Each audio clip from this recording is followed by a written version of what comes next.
Silence is not the absence of anything, silence is the abundance of everything. যেমন একটা বড় পুকুর থেকে যদি এক বাটি করে পানি আপনি উঠাইতে থাকেন, তাহলে অনেক দিন পর বোঝা যাবে যে এখানে পানি কমছে। যখনই আপনার মাথা ব্যথা হবে সাউন্ড থেকে, কানে কোনো ধরনের শব্দ হবে বা মাথা ঘুরাবে, তখনই আপনি বুঝবেন some sort of damage is there. আপনি যদি ঘুমের এই ডিপ স্টেজে না যান, তাহলে আপনার কর্মক্ষমতা বাড়বে না, কারণ আপনার যে নিউ এনার্জি এটা তৈরি হয় ওই সময়। আপনি একটা সিগারেটের চাইতে বেশি রিওয়ার্ড এফেক্ট তৈরি করে মোবাইলের ব্লু লাইট। সম্ভবত ফেসবুক আর এর একজন আবিষ্কর্তা কয়েকদিন আগে বলছে নিউ ইয়র্কে যে আমি যদি জানতাম এটা এত বাচ্চা কাচ্চা মানুষকে নষ্ট করবে, তাহলে আমি এই জিনিস আমি আবিষ্কার করতাম না।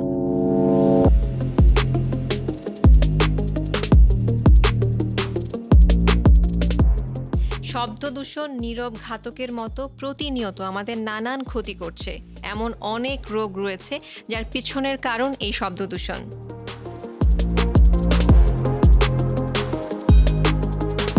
Viewers, lifestyle, health education and promotion আয়োজিত স্বাস্থ্য শিক্ষা এবং সচেতনতা পডকাস্টে সকলকে স্বাগত জানাই আমি ডাক্তার তানিয়া রহমান মিতুল। আজ আমরা কথা বলবো শব্দ দূষণের কারণে নানান ক্ষতিকর দিক এবং তার প্রতিকার নিয়ে। আমাদের সাথে রয়েছেন অধ্যাপক ডাক্তার মনিলা লাইট লিটু, অধ্যাপক নাক কান গলা বিভাগ, স্যার সলিমুল্লাহ মেডিকেল কলেজ এবং মিডফোর্ড হাসপাতাল। স্যার, প্রথমেই আমাদের পডকাস্টে আপনাকে স্বাগত জানাই। কেমন আছেন? ধন্যবাদ এবং feeling honoured to be here. Thank you sir. আসলে আমরা খুব গুরুত্বপূর্ণ বিষয় নিয়ে কথা বলবো শব্দ দূষণ এবং তার নানা ক্ষতিকর প্রভাব নিয়ে। স্যারের কাছে প্রথমেই জানতে চাইবো, স্যার আসলে শব্দ দূষণের কারণে স্বাস্থ্যের কি কিছু কি রয়েছে? শব্দ দূষণ কি সেটাও বোঝা দরকার। আসলে শব্দ দূষণ হচ্ছে যে আপনার আনওয়ান্টেড সাউন্ড।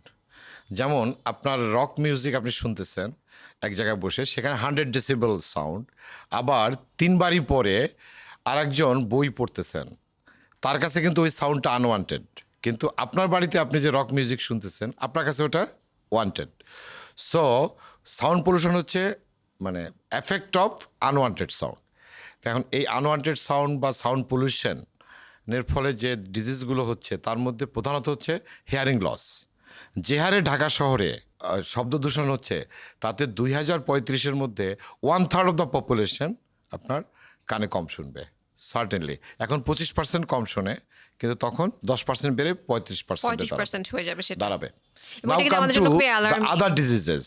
এটাতে বাচ্চাদের মনোসংযোগ কমে যায়, মেমোরি ডাউন হয়, ব্লাড প্রেশার বেড়ে যায়, কার্ডিওভাস্কুলার এফেক্ট, গ্যাস্ট্রিক আলসার হয়, মানসিক যে অশান্তি, এর জন্য টেনশন, ডিপ্রেশন, অ্যাংজাইটি এগুলো বাড়ে। আবার দেখা গেছে যে এটার অত্যন্ত একটা বাজে এফেক্ট আছে on human concentration of mind এবং ভায়োলেন্সের উপরে। শব্দ বেশি হলে কমিউনিকেশনের সমস্যা হয় এবং people becomes irritated, they have to raise their voice above a certain level. জোরে কথা বলতে হয়, এবং যখন দুজন মানুষ জোরে কথা বলে তখন তাদের মধ্যে অল্টারকেশনের রেটও বেড়ে যায়। কি অসাধারণ সুন্দর করে স্যার বললেন। হ্যাঁ, সো ইট ইজ এ মানে মাল্টিপ্রন এফেক্ট।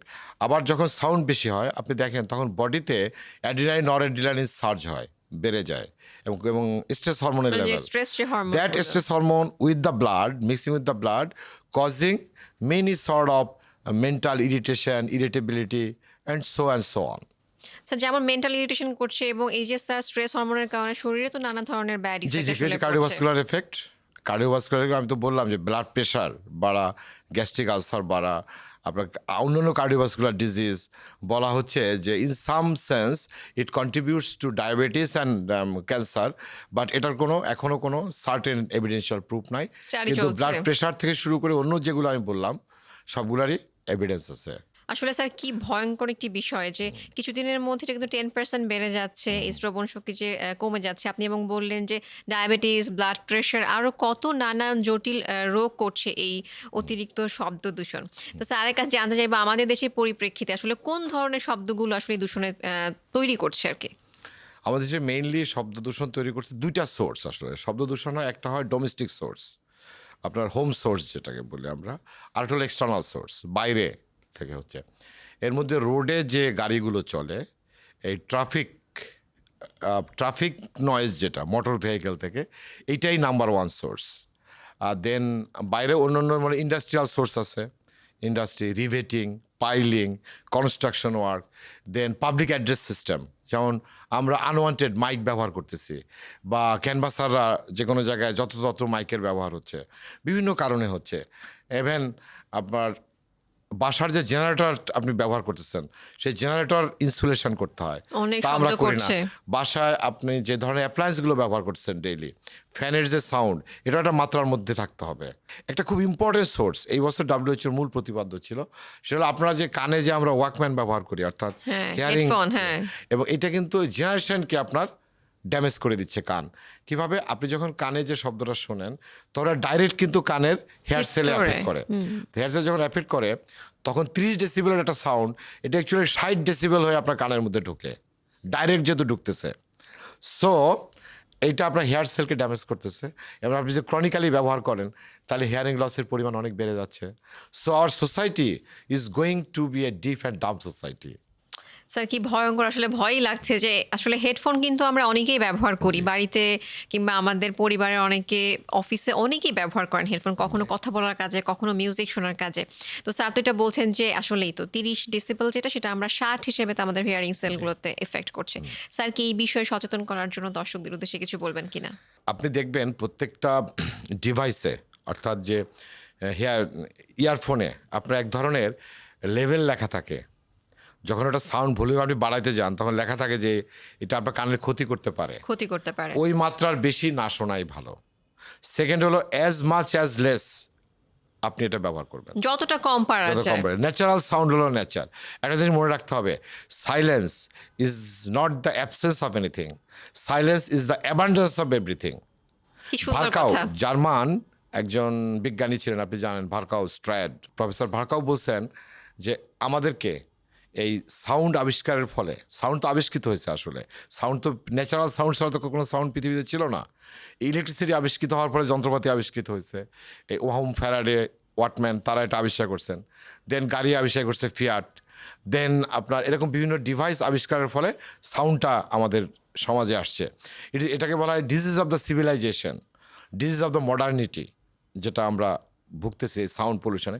এবং সাউন্ড পলিউশন এমন একটা পলিউশন যেটা আপনি নিজে অনুভব করতে পারবেন না। যেমন আপনি সাউন্ডের মধ্যে আছেন, তো আপনি বুঝতে পারছেন না যে সাইলেন্টলি এটা আপনার কানকে ড্যামেজ করতেছে, আপনার ব্রেনকে ড্যামেজ করতেছে, আপনার কগনিটিভ ফাংশনকে ইম্পেয়ার করতেছে, এটা কিন্তু আপনি বুঝতে পারতেছেন না আসলে। সো এটা প্রিভেন্ট করতেই হবে আপনাকে। প্রিভেন্ট করার জন্য আমি প্রথমত বলবো যে সোর্সটাকে সাপ্রেস করতে হবে। যেমন যেসব ডিভাইস, আমি অস্ট্রেলিয়াতে দেখছি যে আপনার রেল লাইনের পাশে সাউন্ড ইনসুলেশন ওয়াল আছে, অর্থাৎ রেলটাতে চলে গেল, এর সাউন্ডটা যেন সাউন্ডটা শহরের অ্যাবজর্ব মধ্যে করে না নেবে। ঢোকে। কিন্তু স্যার আমাদের তো আসলে সেই ব্যবস্থাগুলো নেই। না, করতে হবে আপনাকে, এটা definitely you have to do. আপনার ইন্ডাস্ট্রিয়াল সাউন্ড ইনসুলেশন করতে হবে। সিনেমা হলে সাউন্ড ইনসুলেট করা থাকে না, হ্যাঁ জি স্যার। স্টুডিওগুলো যেগুলো ব্যবহৃত হয়, তারা সাউন্ড ইনস্টলেশন করে না। একটা সাউন্ড লেভেলের নিচে, এগুলোর জন্য আইনও আছে, বাংলাদেশে সুন্দর সুন্দর আইন আছে, 2017 আইন আছে, 2006 আইন আছে, লজ রিগার্ডিং দিস থিং। আসলে লগুলো তো অ্যাপ্লাই করতে হবে। আপনি public address system, public communication সিস্টেমে যখন এগুলো ব্যবহার করা হয়, তখন সেগুলো নিয়ন্ত্রিত মাত্রায় ব্যবহার করতে হয়, সেই জন্য পুলিশের পারমিশন নিতে হয়। এগুলো আমাদের দেশের লোকজন থোড়াই কেয়ার করে। তারপরে আপনি যখন কনস্ট্রাকশন ওয়ার্ক করবেন, যেমন ধরেন পাশের বাড়িতে আপনার কনস্ট্রাকশন হচ্ছে, দেখবেন শব্দে আপনি সারা রাত ঘুমাতে পারেন না। প্রচন্ড শব্দ। আমার অন্তত 6 মাস থেকে 1 বছর এই অবস্থায় গেছে আমার পাড়ায়। এখন এবং ঢাকা স্যার একটা বিল্ডিং শেষ হলো, তারপর আরেকটা বিল্ডিং শুরু হবে। শুরু হয়, এবং আপনি এইগুলোর যে চারিদিকে ইনসুলেশন আছে, পেপার আছে, এক আচ্ছা। ধরনের কাপড় আছে, কাপড় দিয়ে ঢেকে দিতে হয়, স্যার এই বিষয়টা আমার নিজেরও জানা ছিল না। যে এটা বাইরের দেশে করা হয়। এবং আপনার ইভেন জেনারেটর ইনস্টলেশন করতে হয়, জেনারেটরকে বসাইতে হয় আন্ডারগ্রাউন্ডে, যেখান থেকে সাউন্ড বাইরে যাবে না। এবং এই জেনারেটরের উপর আবার সাউন্ড ইনস্টলেশন করার জন্য প্রতিটা ডিভাইসের সাউন্ড মাত্রা, অস্ট্রেলিয়াতে বা উন্নত দেশে এখন ইউরোপিয়ান ইউনিয়নও চালু করছে, যে একটা ডিভাইস কতটুকু সাউন্ড প্রডিউস করতে পারবে। যেমন রাস্তা থেকে আপনার হাজার হাজার গাড়ি যাচ্ছে, যেগুলো পুরনো গাড়ি, অনেক প্রচণ্ড শব্দ তৈরি করতেছে। ওকে, এটা কতটুকু শব্দ তৈরি করতে পারবে তার মাত্রা নির্ধারণ করে দেওয়া হচ্ছে এখন। আমরা ইয়ার মাপ ব্যবহার করতে পারি যখন আমরা ক্রাউডের জায়গায় যাই বা করি। এছাড়া সরকারি যে নিয়মকানুনগুলো আছে, গাছ কিন্তু সাউন্ড ডাম্পিং করে। আচ্ছা ট্রি আপনি যদি আরও বেশি পরিমাণ বনায়ন করেন, ঢাকা শহরে একটা স্যার বড়, এই বিষয়টি জানা ছিল না, আসলে খুব সুন্দর একটি ইনফরমেশন কিন্তু, যে আপনি গাছ। ধানমন্ডি লেকে আপনি যদি যান, ধানমন্ডি লেকের মাঝখানে একটা অনারেবল প্রাইম মিনিস্টারের যে নিজস্ব বাড়ি, ওর পিছনে একটা সুন্দর একটা রেস্টুরেন্ট আছে, ন্যাচারাল পরিবেশে, কোনো শব্দ পাবেন না। কেন? ওখানে 2টা সাউন্ড ব্যারিয়ার আছে। প্রথম ওই রেস্টুরেন্টের চারিদিকে গাছ আছে লাগানো, আবার বাইরের থেকে পার্কের গাছ আছে, আচ্ছা। So you cannot hear a single decibel of sound. তার মানে স্যার ওখানে তো শান্তি। হ্যাঁ জি, it is a very beautiful place. এবং আমি যেটা প্রথমে বলতেছিলাম, আমি আবার সেখানে ফিরে আসি, যে ঢাকা শহরকে আসলে গভর্নমেন্ট যেভাবে ডিভাইড করার চেষ্টা করছেন সেটা হচ্ছে সাইলেন্ট জোন, যেগুলো হচ্ছে স্কুল, কলেজ, হাসপাতাল লাইক দিস, সেখানে 45 ডেসিবেল থেকে 50 ডেসিবেলের বেশি শব্দ হওয়া যাবে না। আর একটা হলো রেসিডেন্সিয়াল জোন, যেখানে 60-70 পর্যন্ত অ্যাকসেপ্টেবল, আর ইন্ডাস্ট্রিয়াল জোন, এইভাবে। কিন্তু বাস্তব পক্ষে এই ঢাকা শহরে যে লোক সংখ্যা 2,40,00,000 যদি আপনি ধরেন, আপনার 14 কিলো বাই 36 কিলো এরিয়ার মধ্যে এই লোকগুলো বাস করে। ওকে, প্রতি বছর 21 লক্ষ লোক যোগ হয়, অর্থাৎ 11 লক্ষ লোক মাইগ্রেট করে ঢাকা শহরে আসে, 10 লাখ লোক ঢাকা শহরে জন্মগ্রহণ করে, অর্থাৎ বাচ্চা প্রতি বছর। সো এই স্মল জায়গার মধ্যে আপনি ধরেন একটা হাসপাতাল, একটা ইন্ডাস্ট্রিয়াল জোন, একটা সাইলেন্ট জোন, এটা আলাদা করা সম্ভব না। আর পাশে একটা স্কুল, ভেরি স্কুল, এটা কখনোই সম্ভব না। ইট ইজ ইউটোপিক থিং যারা এই আইনগুলো, নিয়মগুলো করছে। হ্যাঁ, আপনাকে সোর্স ইনসুলেশন করতে হবে। যারা, যদি আপনি এটা বন্ধই করতে চান, যেমন গাড়ি যেটা যাচ্ছে, গাড়িটা থেকে যেন সাউন্ডটা না হয়। স্যার যেমন আমি আজকে এখানে আসার সময় আমরা স্যার সিগন্যালে ছিলাম, রেড সিগন্যাল দাও, তো আমার তো সামনে আগানোর কোনো ব্যবস্থা নেই। পিছন থেকে একজন বাস ড্রাইভার, তিনি কন্টিনিউয়াসলি হর্ন দিয়ে যাচ্ছেন, এবং আমি বুঝলাম যে কিছুক্ষণের মধ্যেই আমার আসলে মাথা ব্যথা শুরু হয়ে গেল, যেটার ইফেক্ট হয়তো বা এখন পর্যন্ত আছে। তো স্যার এই সব ব্যাপার থেকে আমরা কিভাবে আসলে বের হয়ে আসবো? এটা তো আপনি যখনই সাউন্ড থেকে, যখনই আপনার কানে এক ধরনের শব্দ হয়, যেটাকে বলি আমরা টিনিটাস, রিঙ্গিং। আমি নিজে সাউন্ড কল সেন্টারের কিছু কাজ করতাম, ওই যে যারা টেলিফোন ধরে এবং এ করে, এটা phone company, reputed phone company, I want not to name here. তাদের কল সেন্টার অধিকাংশই কানে কম শোনা শুরু করছে। কারণ হলো ওই যে তারা অনেকক্ষণ ধরে টেলিফোন ধরে কথা বলে। আপনি তো জানেন যে 3 মিনিটের বেশি টেলিফোনে কথা বলা, তারপরে আবার 2 মিনিট রেস্ট দিতে হয়, অথবা 5 মিনিটের বেশি না কোনো অবস্থাতেই। কিন্তু আমরা ঘন্টার পর ঘন্টা কথা বলেই যাচ্ছি। বলেই যাচ্ছি, অ্যান্ড আদার আমাদের অনেকগুলো টেকনিক্যাল সমস্যা আছে। যখনই আপনার মাথা ব্যথা হবে সাউন্ড থেকে, যখনই আপনার কানে কোনো ধরনের শব্দ হবে বা মাথা ঘুরাবে, তখনই আপনি বুঝবেন some sort of damage is there here সেলে। আচ্ছা কথা বোঝা গেছে কিনা? স্যার খুবই সুন্দর একটা ইনফরমেশন। অর্থাৎ কিন্তু আপনি মনে করতেছেন যে আপনার কানে কোনো ড্যামেজ হয় না, ইটস নট দ্যাট। তার মানে স্যার আমারও কিন্তু থাকতে পারে ড্যামেজ, কারণ এই শব্দে কিন্তু আমার অলরেডি মাথা ব্যথা শুরু হয়ে গিয়েছিল। তার মানে সাম sort of damage has been started, and it will be, এর কিউমুলেটিভ এফেক্টে এটা ডিপেন্ড করে দুইটা জিনিসের উপরে। আপনি কতক্ষণ ওই এক্সট্রা সাউন্ডে আসেন, স্পেশালি 70 ডেসিবেলের উপরে, অ্যাকসেপ্টেবল লেভেলের অনেক উপরে। ঢাকা শহরের যে কোনো পয়েন্ট, আপনি যদি এখানে কয়েকটা পয়েন্ট হিসাব করেন, যে Shahbag point, Mohakhali flyover, then New Market flyover, Gulistan, and ধরা হয় সদরঘাট, এইসব জায়গায় যে কোনো সময় 100 ডেসিবেলের বেশি সাউন্ড থাকে। কি অবস্থা! সকাল 9টা, রাত 9টা, রাত 3টা, আপনি কখনোই সাউন্ডের কোনো 100 ডেসিবেল আসলে, হ্যাঁ এটা আসলে যেখানে কতটা অ্যাকসেপ্টেবল হেয়ারলেস লেভেল হচ্ছে 70 ডেসিবেল, মানে হাইয়েস্ট অ্যাকসেপ্টেবল লেভেল 60 ডেসিবেল হচ্ছে আইডিয়াল। ওকে, এবং সাইলেন্ট জোন, হাসপাতাল, রেসিডেন্সিয়াল এরিয়া হলো 45 থেকে 50। ওকে, কিন্তু বস্তুত আমরা এই এরিয়াগুলোকে ডিভাইড করতে পারতেছি না। So my suggestion will be, source insulation করেন, all sort of source dumping করেন। আমাদেরকে ওইটা বের করতে হবে, এবং সেখানে আসলে আমাদেরকে ব্যবস্থা নিতে গাছ হবে। লাগালে দুইটা লাভ হবে, হিট ইনসুলেশনও কিন্তু হবে। স্যার হিট ইনসুলেশন হবে, আমাদের অক্সিজেন আমরা insulation পাবো, হবে। সাউন্ড জি। কমে যাবে, অনেক সুবিধা। স্যার এই যে আমি যে বললাম স্যার, আর যেরকম নিজস্ব যে ব্যবস্থাপনা, আমি বললাম যে আপনার কানে ইয়ার মাপ ব্যবহার করেন, আপনি করেন, এবং গাড়ি যারা উচ্চ শব্দ তৈরি করতে না পারে, ওই শব্দ মাত্রা নির্ধারণ করতে হবে। হাইড্রোলিক হর্ন কিন্তু নিষিদ্ধ বাংলাদেশে, তারপরে হাইড্রোলিক হর্নটি ইউজ হচ্ছে। স্যার এই যে আমরা কথা বলছি, রাস্তায় যে এত হর্ন বাজছে, আপনি বলছেন স্যার হাইড্রোলিক হর্ন আসলে আমাদের দেশে নিষিদ্ধই, তারপরে স্যার এত শব্দ, আসলে আমরা কখন ভাবি যে রাস্তা থেকে আসলে কখন আমরা বাড়ি যাব, একটু আমরা শান্ত জায়গায় সময় কাটাতে পারবো। কিন্তু স্যার যারা আসলে ট্রাফিকে কাজ করেন, রিক্সা পুলাররা রয়েছেন, কিংবা রাস্তার পাশে দোকান, তারা কাজ করছেন, তাদের কি অবস্থা স্যার? এই ভেন্ডর, তারপরে ট্রাফিক, এদের উপর কিছু স্টাডি হয়েছিল। স্কুটার যারা চালায় রাস্তায়, যারা বেশি সাউন্ড এক্সপোজ থাকবে, কন্টিনিউয়াস এক্সপোজে থাকে, সাউন্ড এক্সপোজারে যে মানুষের ক্ষতি হয় তার জন্য দুইটা ভেরিয়েবল লাগে। একটা হচ্ছে ইন্টেন্সিটি, অর্থাৎ কত তীব্রতায় শব্দটা হচ্ছে, কতক্ষণ ধরে শব্দটা হচ্ছে, সাউন্ড। এই গ্রুপগুলো খুব ভেরি ভালনারেবল টু দিস। এবং দুইটা স্টাডি দিয়ে দেখা গেছে যে more than 35% of the vendors and rickshaw pullers আর hard of hearing. Hard of hearing বলতে আমি বোঝাচ্ছি তারা কানে কম শুনছেন। Maybe there is not a single cause, শুধু যে সাউন্ড এক্সপোজার তা না, মেবি তাদের কানে ইনফেকশন আছে, অনেকের কান পেকে সেখান থেকেও কানে কম শুনে 8% লোক। So they are included in this group also. কিন্তু তারা তো ক্ষতিগ্রস্ত হচ্ছেন, they have no way to escape. কিছু তো করেনি, তার চাকরি তো সেটা। তার কাজই করতে হচ্ছে ওখানে। সো তারা যদি নিজেরা কানে সাউন্ড ইনসুলেটর ব্যবহার করেন, যেটা আমি বললাম ইয়ারমাপ সবচেয়ে সস্তা, হ্যাঁ, যদি কানে দিয়ে যদি তারা কাজ করেন তাহলে তারা এটা থেকে উপকার পেতে পারেন। কোনো কোনো দেশে ট্রাফিককে রেস্ট দেওয়া হয়, যেমন ক্যালকাটাতেই আপনি আধা ঘন্টা পর পর ট্রাফিককে 10 ঘন্টা অক্সিজেন টেন্টে দেওয়া হয়। ওকে, এটা কেন দেওয়া হয়? কলকাতাও কিন্তু আমাদের মতো one of the polluted city, but not polluted like আস। আমরা হাইয়েস্ট সাউন্ড এবং এয়ার পলিউশন দুই দিক দিয়েই। কলকাতাও পলিউটেড, তো তারা ওইটা ব্যবস্থা করছে। আপনি এরকম কিছু কিছু ব্যবস্থাপনা হতে পারে। আর সবচেয়ে প্রথম আমি গুরুত্ব দেবো যেটার উপর, যে source insulation from the sound. সোর্সেই যেন সাউন্ডটা প্রডিউস না হয়। স্যার কথাটা বারবার কিন্তু আসে, আপনি বলছেন যেখানে সোর্স সেখানে আসলে আমাদেরকে আটকাতে হবে, এটা আসলে সবচেয়ে গুরুত্বপূর্ণ। আমি জায়গায় জায়গায় করার চেয়ে, হ্যাঁ, আমাদের শহরটা হচ্ছে খুবই ছোট শহর, এর ভিতরে অনেক বেশি লোক বাস করে। সো এদের যে ট্রাফিক ব্যবস্থাপনা, এদের যে ওয়েস্ট ম্যানেজমেন্ট, এদের যে কারেন্টের ব্যবস্থাপনা, গ্যাস ব্যবস্থাপনা, অনেক কিছু সরকারকে করতে হয়। ভালোভাবে আপনি যদি তাদেরকে রাখতে চান, তাহলে আপনাকে সাউন্ড এবং noise pollution is one of the very bad issues, and waste management, এই দুইটা সবচেয়ে গুরুত্বপূর্ণ আমি মনে করি। এবং স্যারের কাছে আরেকটি বিষয় জানতে চাইবো, স্যার আসলে আমরা তো আমাদের সন্তানদেরকে, শিশুদেরকে সবচেয়ে বেশি ভালোবাসি এবং তারাই আমাদের ভবিষ্যৎ জেনারেশন। এখন এই যে স্যার শিশু, গর্ভবতী মা, তাদের উপর এই যে শব্দ দূষণ, তার কোনো ব্যাড ইফেক্ট রয়েছে কিনা? নিশ্চয়ই থাকবে। শিশু এবং গর্ভবতী মা এবং বৃদ্ধদের উপরে, বৃদ্ধদের যাদের বয়স 59-এর বেশি, তারা বেশি ভালনারেবল। কারণ তাদের হেয়ার সেল, যেটা আপনি জানেন যে মানুষ যে শোনে, এই শোনার সময় যে সাউন্ডটা যায় গিয়ে আমাদের হেয়ার সেলে একটা অ্যাকশন পোটেনশিয়াল তৈরি করে, সেটা এখন আপনি high sound high action potential তৈরি করবে, and that is causing damage to their hearing.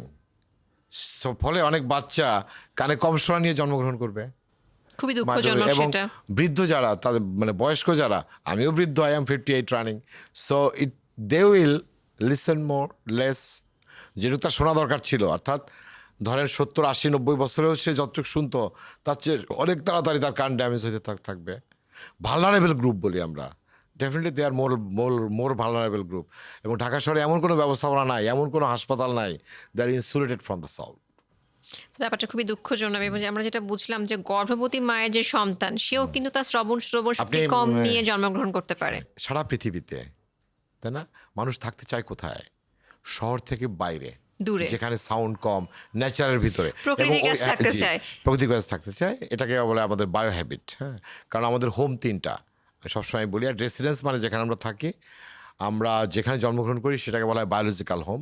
এবং জেনেটিক হোম হচ্ছে বন জঙ্গল, যেখানে আমাদের জেনেটিক্যালি আমরা যেখানে থেকে আমরা আসছি, আসলে আমাদের মিলিয়নস অফ জেনারেশন যেখানে থাকছে। সো আমরা কিন্তু সবসময় প্রেফার করি লেস সাউন্ডে থাকতে, প্রকৃতির কাছে। আমরা ছুটি কাটাতে চাই যে একটু দূরে কোথাও শহর থেকে। পয়সা হয়তো বেশি খরচ করা হয়। আপনি জানেন যে লন্ডন শহরের ভিতরে যে বাসা ভাড়া, বাইরে বাসা ভাড়া 4 গুণ বেশি, অর্থাৎ পেরিফেরিতে যেখানে। কিন্তু আপনি ঢাকা শহর এবং তো আশপাশে ধরেন গাজীপুর, নারায়ণগঞ্জ, কেরানীগঞ্জ, আপনি কোথায় যাবেন? You have no where to escape. So solution is lies with the one single thing, that is sound insulation from is inserting source point. এই কথাটা বারবার আসলে আসে ঘুরে ফিরে। স্যার আরেকটি বিষয় আমরা খেয়াল করছি যে আমাদের অনেকেই কিন্তু শ্রবণ শক্তি হ্রাস হচ্ছে এই সাউন্ড পলিউশনের জন্য, হয়তো বা আমারও হচ্ছে, আমরা হয়তো বা বুঝতেও পারছি না। কিন্তু স্যার ডায়াগনোসিস হওয়া প্রয়োজন, চিকিৎসা প্রয়োজন, কি করব আমরা? দেখুন, এই জন্য সরকারি স্ক্রিনিং প্রোগ্রাম আছে, নন কমিউনিকেবল ডিজিজ। হ্যাঁ, আমরা যদি কখনো মনে করি আসলে এটা কেন বোঝা যায় না, সেটা বুঝতে হবে আপনাকে। আমাদের হিয়ারিং রেঞ্জের মাত্রা অনেক বেশি। যেমন একটা বড় পুকুর থেকে যদি 1 বাটি করে পানি আপনি উঠাইতে থাকেন, তাহলে অনেক দিন পর বোঝা যাবে যে এখানে পানি কমছে। এবং বোঝা যাবেও কিনা সেটাও সন্দেহ রয়েছে। না, বোঝা যাবে 50-55 যখন বয়স হবে, তখন অনেক বেশি পরিমাণ পানি কমে যাবে, তখন তো অবশ্যই বোঝা যাবে।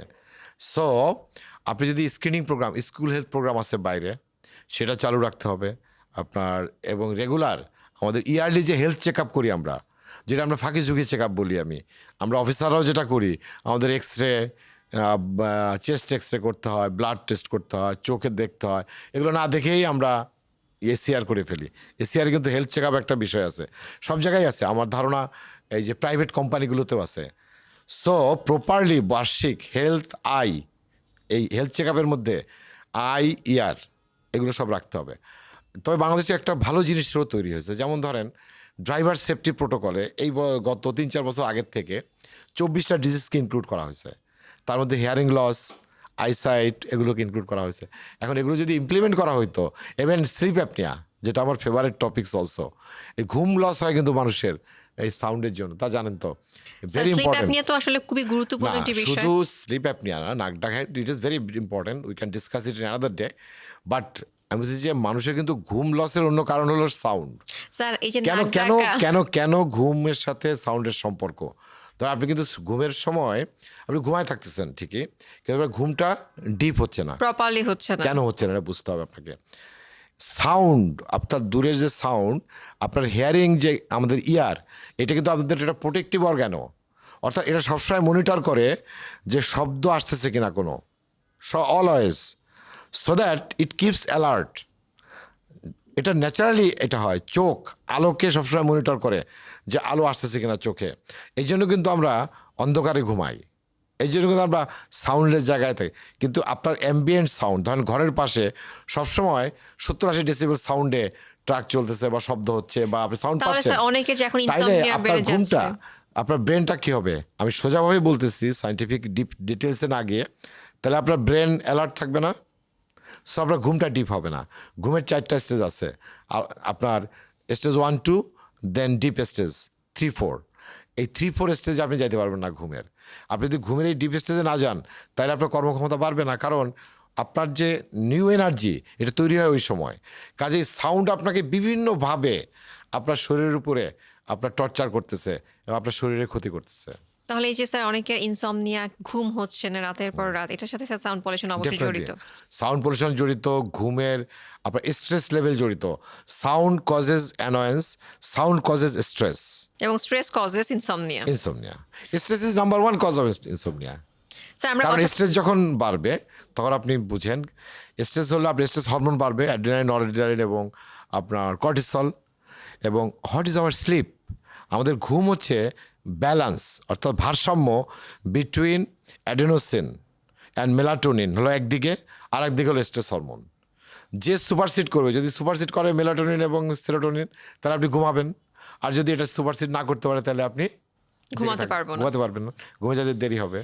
স্যার আমরা এই যে কথা বলছিলাম যে শ্রবণ শক্তি কমে যাচ্ছে, শিশুদের, আমাদের মাঝবয়সী, আমরা বৃদ্ধরা কেউই বাদ পড়ছে না। তাহলে স্যার যাদের শ্রবণ শক্তি কমেই গিয়েছে তাদের তো একটা সমাধান লাগবে, কি সমাধান দিচ্ছেন আপনারা?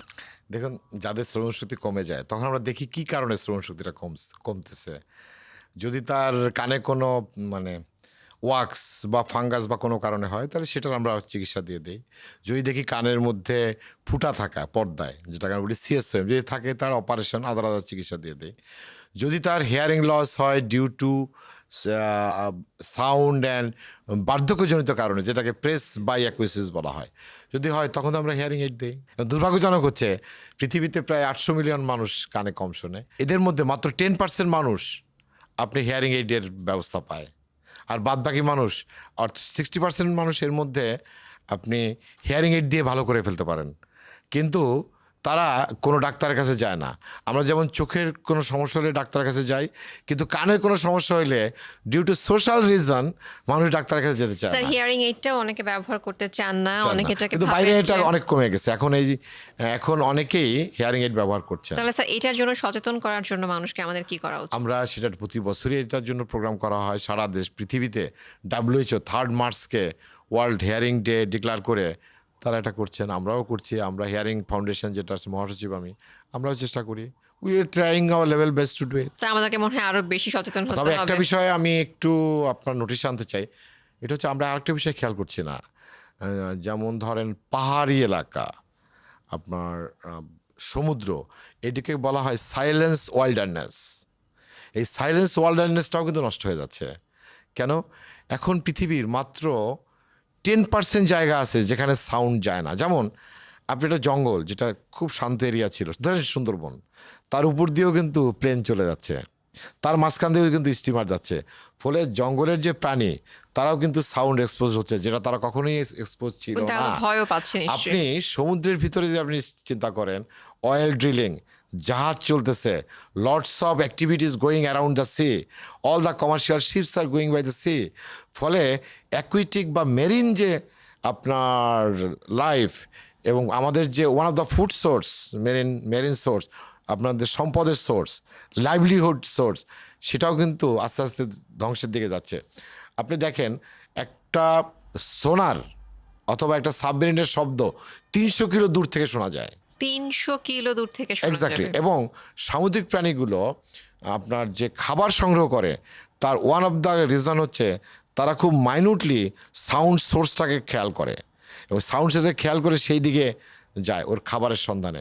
ও সাউন্ড দিয়ে বোঝে যে কোন জায়গায় কীরকম সাউন্ড আছে, অত দূরে তো দেখতে পায় না ও। সো তারও কিন্তু ইকোলজিক্যাল চেইনে সমস্যা হচ্ছে, পরিবর্তন এবং হচ্ছে। রিসেন্টলি আমি একটা ব্রিটিশ একটা ইয়েতে দেখলাম, পেপারসে, যে পৃথিবীতে যে হারে প্লাস্টিক পড়তেছে সমুদ্রে, যদি এই হারে যদি সমুদ্রে প্লাস্টিক পড়তে থাকে, মানে জমতে থাকে, তাহলে 2055 সাল নাগাদ সমুদ্রে প্লাস্টিক এবং পানির পরিমাণ সমান হয়ে যাবে। কি ভয়ঙ্কর সো কথা। How we are damaging our carbon, যেমন কার্বন ফুটপ্রিন্ট নষ্ট করতে বলা হয়েছে, তাই না? কার্বন প্রডিউসিং এমিশন, এটা 2060 নাগাদ জিরো করতে বলা হয়েছে। ঠিক একইভাবে আমি বলবো যে সাউন্ড ফুটপ্রিন্ট তৈরি করার সময় হয়েছে দুনিয়াতে, লাইট ফুটপ্রিন্ট তৈরি করার সময় হয়েছে। অর্থাৎ এই লাইট এবং সাউন্ডের যে অড এফেক্ট, আমরা আননেসেসারি যেন লাইটও ব্যবহার না করি, আননেসেসারি বা এক্সেস মাত্রায় যেন সাউন্ডও প্রডিউস তৈরি না করি। এই প্রথম পৃথিবীতে যখন গাড়ি আবিষ্কৃত হয় অস্ট্রিয়াতে, গাড়ি যখন রাস্তা দিয়ে যাইতো তখন মানুষের গায়ের উপর উঠে যেত।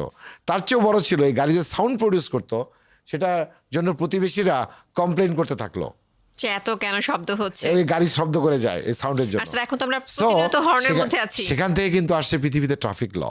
ওকে, আইন কালক্রমে ওই লটাই আস্তে আস্তে ট্রাফিক লতে পরিণত হয়েছে। সো আমরা যদি একটা বাসযোগ্য পৃথিবী করতে চাই, যেটা আপনি ডক্টর তানিয়া বললেন যে we like to make the our world very healthy, যে বা আমাদের দেশকে যদি আমরা করতে চাই সুস্বাস্থ্যের বাংলাদেশ, যেটা আমি সবসময় বলি, তাহলে আপনাকে একটা হেলথ অ্যালগোরিদম, হেলথ অপটিক্স তৈরি করতে হবে। How we can make a good and healthy society, healthy environment and our health good for our self, our future generation. এবং সেটা করতে গেলে প্রপার হেলথ এডুকেশন, এবং আপনারা যে কাজটা করছেন, এই মানুষকে সচেতনতা ইন ডিফারেন্ট ওয়ে, এগুলোর কোনো বিকল্প নাই। স্যার এখন আপনার কাছে জানতে চাইবো, এই যে স্যার এত কমপ্লিকেশন, এত সমস্যা আমরা জানছি, তো এখন আসলে এই শব্দর যে দূষণ, তার প্রতিরোধে আসলে আমরা কি করব? ইন্ডিভিজুয়াল রেসপন্সিবিলিটি দিতে হবে মানুষকে, এবং individual responsibility with the knowledge. আপনি কীভাবে দিবেন? আপনি স্কুলের পাঠ্য বই থেকে শুরু করে যত সোর্স আছে, ধরেন বাংলাদেশে লোক সংখ্যা হচ্ছে লাস্ট সেন্সাসে 17,31,00,000, মহিলা 31 লাখ বেশি, তাই তো? আর পুরুষ আর মহিলার রেশিও 18,70,00,000 আছে মোবাইল ফোন। সো আপনি যদি মোবাইল ফোনের মাধ্যমেও প্রতিদিন একটা করে হেলথ টিপস পাঠান free to the people, regarding sound pollution, regarding air pollution, regarding everything, পাবলিককে সচেতন করতে হবে এবং একই সাথে আইনের ইমপ্লিমেন্টেশন করতে হবে। প্রবলেম হচ্ছে due to industrialisation and due to commercial reason আমরা অনেক কিছু বন্ধ করতে পারছি না। Maybe it's dangerous for us. যেমন সদরঘাটে যে পরিমাণ লঞ্চের ভেপু বাজায়, এয়ারপোর্টে যে পরিমাণ আপনার সাউন্ড প্রডিউস হয়, তো এয়ারপোর্ট থাকা হচ্ছে শহর থেকে বাইরে, এই জন্য কিন্তু এয়ারপোর্ট শহর থেকে বাইরে অধিকাংশ দেশে, কিন্তু আমাদের এখানে তো শহরের ভিতরে এয়ারপোর্ট। তাহলে সেক্ষেত্রে আমাদের কি করণীয়? যে নিজস্ব সাউন্ড ইনসুলেশন ছাড়া আপনি অন্য কোনোভাবে ব্যবস্থা নিতে পারবেন না। Very difficult to take it. আবার অনেক জায়গায় কিন্তু স্যার যতই ডিফিকাল্ট হোক না কেন, আমাদেরকে তো একটা ওয়ে আউট করতেই হবে। আমি তো বললাম যে আমাদের ওয়ে আউটটা একটাই, সেটা হলো এই 17,31,00,000 লোককে আপনাকে স্বাস্থ্যের বিষয়ে সচেতনতা করতে হবে। সেটা আপনাকে ম্যান্ডেটরি বাই বুকস, ক্লাসে যদি আপনি পাঠ্য হিসেবে স্বাস্থ্য শিক্ষা এবং sound pollution, air pollution, climate change, আপনার নিজের শিক্ষা, আপনি জানেন বয়সন্ধিকালে মেয়েদের যেসব প্রবলেম হয় সেগুলো সম্পর্কে শিক্ষা, basic social education, behavioural education, এগুলো আপনাকে দিতে হবে। That is the ethical education, that is the basic thing on which your foundation of education will rise. এখন আমাদের এডুকেশনের ফাউন্ডেশনটা কিছুর উপর গড়ে উঠতেছে অনেক রকম বিষয়ের উপরে, কিন্তু এইটা গড়ে উঠতে হবে হেলথ অ্যান্ড সায়েন্সের উপরে। খুব সুন্দর বলেছেন স্যার। এবার জানতে চাইবো এই যে স্যার শিশুদের উপর যে ইফেক্টটা সেটা তো আসলে খুবই অ্যালার্মিং। তো স্যার আমরা মা বাবারা কিংবা আমরা সবাই চাই আমাদের শিশুরা প্রোটেক্টেড থাকুক। স্কুলগুলোর চারপাশে যে যানবাহনগুলো চলছে, কন্টিনিউয়াসলি হর্ন বাজাচ্ছে, বাচ্চারা ঠিকমতো পড়তে পারছে না। হসপিটালে একটা মানুষ অসুস্থ, সেখানে সে ঘুমাতে পারছে না। স্যার এইগুলো আসলে আমরা কি করতে পারি? এগুলো তো আমি বললাম যে প্রাতিষ্ঠানিক ব্যবস্থা নিতে হবে সাউন্ড ইনসুলেশনের। আবার ইন্ডিভিজুয়াল রেসপন্সিবিলিটিও আছে। আপনি যদি দেখেন যে আপনি এই সময়টা আপনার রাতের বেলা আপনার ইয়ের দরকার নাই, আপনার কালো অনেক সময় আমরা চোখে এক ধরনের আইপ্যাড ব্যবহার করি না ঘুমানোর সময়, ব্ল্যাক আইপ্যাড, বিশেষ করে বিমানে গেলে খেয়াল করছেন কিনা, স্যার অবশ্যই খেয়াল করেছি লাইটটাকে যাতে না আসে করার জন্য। লাইক দিস, আপনি সাউন্ডটা যেন না আসে আপনি সাউন্ড ইনসুলেটর ব্যবহার করেন। আমি যেটা বলছি যে ইন্ডিভিজুয়াল দায়িত্ব নিতে হবে এবং সরকার এবং পুরো সমাজকেও দায়িত্ব নিতে হবে এটার, যাতে করে এই সাউন্ড পলিউশনটা আমরা না করি। এর কোনো বিকল্প নাই। আর বাচ্চাদের যে বিরাট ক্ষতি হচ্ছে আমাদের সোসাইটিতে, সেটা মায়েরাও অনেক সময় বুঝতে চায় না। কীরকম? আপনি বাচ্চার হাতে মোবাইল দিয়ে আপনি তাকে এডিক্টেড বানায় ফেলতেছেন। You know, the blue light of the mobile causes addiction. It's called digital cocaine. যখন যে কারণে ADHD একটা বিরাট প্রবলেম উইথ হিয়ারিং লস, তাই না? স্যার কি সো মানে আসলে মোবাইল অ্যাডিকশন হয়ে যাচ্ছে? অনেক দেশে অ্যাডিকশন হবেই। কারণ হলো আপনি যদি ভলিউম বাই ভলিউম দেখেন বা টাইম দেখেন, it is more addictive than hashish marijuana, more than that. ব্রেনে যে সুপ্রাকাইজমেটিক নিউক্লিয়াস এবং হাইপোথ্যালামাস যেখানে রিওয়ার্ড এফেক্ট তৈরি করে any sort of addictive substance, সেই রিওয়ার্ড এফেক্টটা আপনি একটা সিগারেটের চাইতে বেশি রিওয়ার্ড এফেক্ট তৈরি করে মোবাইলের ব্লু লাইট। সো আমরা যখন বাচ্চাকে ডেলিভারেটলি খেলার জন্য খাওয়ার জন্য আমরা দিচ্ছি, এই গেমিং আসক্তি এটাও তো আসছে এই ইয়ের থেকে। ভিডিও গেম যে আমরা খেলে বাচ্চারা, এটাতে তো কান নষ্ট হয় এবং ভিডিও গেম তো অ্যাডিকটিভ। যে ডেভিড ইয়াং 1995-এ প্রথম মানুষের দৃষ্টিতে আনেন যে এই গেমিং হচ্ছে addiction and it is a dangerous disease ফরম্যাটে চলে যায় যখন গেমিং এডিকশন হয়। এবং সেটা তো আমাদের নিউ জেনারেশনের জন্য খুবই অ্যালার্মিং। বেশি দিন আগে আসে না, ইন্টারনেট আসছে 1991-এ আপনি টোকিওতে, তাই না? Then we have adapted it. Mobile phone আসে 1973-তে বাই ডেভিড কুপার। আপনি যদি আপনি টোটাল বিষয়টাকে আপনি অ্যামালগামেট করেন, তাইলে আমরা অনেক টেকনোলজি আবিষ্কার করছি। We have invented so many technologies and day by day we are becoming the slave to technology. But তখন আপনি ওই টেকনোলজির যে ব্যাড সাইডটা আছে তারও অত্যাচারটা আপনাকে নিতে হচ্ছে, তারও এফেক্ট আপনাকে নিতে হচ্ছে। কিন্তু এটাকে কাউন্টার করার জন্য যে মেজারগুলো, সেগুলো আস্তে আস্তে বিভিন্ন দেশ চালু করতেছে। যেমন অনেক দেশ 18 বছরের আগে মোবাইল নিষিদ্ধ করতেছে, ইন্টারনেট ব্যবহার উইথ কোএক্সিয়াল ইন্টারনেট ব্যবহার চালু করতেছে। কীরকম? মায়ের পাসওয়ার্ড আর ছেলের পাসওয়ার্ড এক হইতে হবে, বা মেয়ের পাসওয়ার্ড, যদি সে অ্যাডাল্ট না হয়, যাতে সাইবার এবং অন্য ধরনের বুলিং বা সমস্যার শিকার না হয়। আবার মোবাইল ফোন একটা পার্টিকুলার আইডেন্টিফিকেশন দিয়ে তাকে নিতে হচ্ছে, এবং একজন পার্সন একটার বেশি মোবাইল ব্যবহার করতে পারবে না। মোবাইল ফোন দিনে 2 ঘন্টা করে সুইচ অফ করতে রাখা বলা হচ্ছে। কোনো জায়গায় এই ফোন আপনার, বিশেষ করে অস্ট্রেলিয়াতে আমি দেখছি যে আপনার রেস্টুরেন্টে, হাসপাতালে ফোন জমা দিয়ে যেতে হয়। আচ্ছা, খুব সুন্দর নিয়ম। হ্যাঁ, ফোন জমা দিয়ে তারপর কাজে স্যার এখন তো ফ্যামিলি টাইমেও দেখা যাচ্ছে সবাই বসে আছে কিন্তু যে যার মতো আসলে মোবাইলটা স্ক্রল করছে। এটাকে বলা হয় ডিভোর্স, ফ্যামিলি ডিভোর্স। অর্থাৎ টোটাল ফ্যামিলি একজন থেকে আরেকজন আলাদা হয়ে গেছে। আসলে একজনের সাথে কথাও বলে দেখা যায় যে এবং একসাথে ট্যাগ টেবিলে খায় না। এটা তো ইন্টারনেটেরই এফেক্ট এবং এটা অত্যন্ত ব্যাড এফেক্ট। ওকে, স্যার দেখা যাচ্ছে আমি আপনার সঙ্গে কথা বলছি কিন্তু আসলে স্ক্রল করছে। এবং মানুষকে এখন বলা হচ্ছে যে tech stressed, food addict, biological robot, আপনার ইমোশন নষ্ট হয়ে যাচ্ছে। So that people are become selfish, destructive, irritable. বলা হয় যে মেমোরি লেভেল, আইকিউ লেভেল কমে যাচ্ছে আমাদের সমাজের। কিন্তু 50 বছর আগে যে আইকিউ লেভেল ছিল, now our IQ level is going down, though we are technologically up. So আপনার যদি এই সমাজকে বাঁচাইতে হয়, তাইলে আপনার সোসাইটিকে যদি আপনার সোসাইটির মতো বাঁচাইতে হয়, তাইলে আপনাকে টেকনোলজি নিয়ন্ত্রিত ব্যবহার করতে হবে। ব্যবহার বন্ধ করতে আমি বলতেছি না, নিয়ন্ত্রিত হতে হবে এবং সেটা প্রপারলি হতে হবে। মোবাইল ফোন যিনি আবিষ্কার করছেন মার্টিন কুপার, উনি বলছেন এই mobile phone is more distractive than a কালারশিপ rifle itself for a person. এবং সম্ভবত ফেসবুক এর একজন আবিষ্কর্তা কয়েকদিন আগে বলছেন নিউ ইয়র্কে, একটা ইয়েতে, যে আমি যদি জানতাম এটা এত বাচ্চা কাচ্চা মানুষকে নষ্ট করবে, তাহলে আমি এই জিনিস আমি আবিষ্কার করতাম না। সম্ভবত মার্ক জুকারবার্গ আর someone, I just forget his name, এই 6 মাস আগে। সো আমি কোনো টেকনোলজিরই এগুলোর প্রয়োজন আছে for the communication, for the our Awareness. Even it can create awareness with your self. Sir এই যে এত মানে ড্রাস্টিক চেঞ্জ এবং আমাদের উপর এত ব্যাড ইফেক্ট, সরকারের পক্ষ থেকে কি কোনো ধরনের পদক্ষেপ নেওয়া হয়েছে? Definitely. I am nobody to represent the government, but what I know that can I produce before you. That is, আমি প্রথম এই টাওয়ার রেডিয়েশন বা রেডিয়েশন মোবাইল ফোনের হেলথ হ্যাজার্ড নিয়ে সেমিনার করি 2010-এ। তখন আমি মিডফোর্ডে অ্যাসিস্ট্যান্ট প্রফেসর, তো প্রেস ক্লাবে, ন্যাশনাল প্রেস ক্লাবে। এরপরে 2 বছর পরে কোর্টে একটা রিট হয়, জনক পরিবেশবিদ উনি রিট করেন এই যে মোবাইল ফোনের রেডিয়েশন হ্যাজার্ড এবং সাউন্ড পলিউশন প্লাস আপনার টাওয়ার রেডিয়েশন নিয়ে। এবং তখন গভর্নমেন্টকে কিছু নির্দেশনা দেওয়া হয় ফ্রম দ্য কোর্ট। আর গভর্নমেন্ট ইটসেলফ কিন্তু কতগুলো নির্দেশনা দিচ্ছেন, যেমন ধরেন গভর্নমেন্ট 2017 আইনটাকে আবার সংশোধন করছেন, 2006-তে 7-এর দিকে একটা আইন হয়েছে পরিবেশ আইন, যেটা সেখানে কিন্তু পরিষ্কার বলা আছে যে এই সাউন্ড পলিউশন কন্ট্রোল করতে কি করতে হবে। কিন্তু আমি আইনের ফাঁকগুলো বললাম যে আপনি এখানে সাইলেন্ট জোন, রেসিডেন্সিয়াল জোন এবং মোবাইল জোন আলাদা করতে পারবেন না, বিকজ একই বিল্ডিংয়ে একতলায় কারখানা আর একতলায় মানুষ থাকতেছে। এখানে আপনি কারখানা আর আপনি আলাদা করবেন কিভাবে? To overcome this impossibility we should cut your coat according to the button. অর্থাৎ আমাদের ঢাকা শহরের যে টোটাল আপনার ডেমোগ্রাফিক ফিচার, টোটাল ফিচার এই অনুযায়ী আমাদেরকে এটাকে কার্টেল করতে হবে।